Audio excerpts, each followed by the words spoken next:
APEC이 걸어온 여정에 지금의 위기를 헤쳐갈 답이 있다고 믿습니다. 협력과 연대만이 우리를 더 나은 미래로 이끄는 확실한 해답입니다. Sa kanyang talumpati sa pagbubukas ng Asia-Pacific Economic Cooperation o APEC Economic Leaders Meeting sa Gyeongju, South Korea, sinabi ni South Korean President Lee Jae-myung na nananatiling gabay ang APEC sa pagharap sa mga krisis sa rehiyon. Ayon sa kanya, sa pamamagitan ng kooperasyon at pagkakaisa, makakamit ng mga kasaping bansa ang mas matatag at mas inklusibong pag-unlad. Dumalo sa pagpupulong ang mga lider mula sa 21 kasaping bansa at mga kinatawan ng iba't ibang international organization. 자유무역 질서가 거센 변화를 맞이하며 글로벌 경제의 불확실성이 심화되고 무역 및 투자 활성화에 동력이 떨어지고 있습니다. Giit ni Lee, humaharap ngayon ang mundo sa matinding pagbabago sa free trade order at lumalalim na kawalang katiyakan sa pandaigdigang ekonomiya.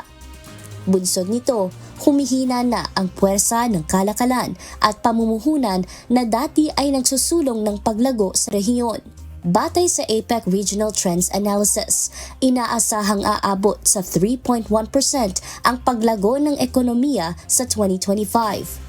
Gayunman, posibleng bumagal ito sa 2.9% pagsapit ng 2026 dahil sa tumataas na utang, mahinang kalakalan at pagkaunti ng mga maaaring makapagpatatag ng ekonomiya.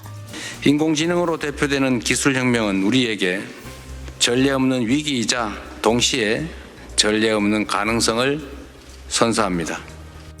Dagdag pa ni Lee, bagamat nagdudulot ng panganib sa technological revolution ang artificial intelligence, nagbubukas din ito ng oportunidad para sa mga bansang handang makipagtulungan at mag-innovate.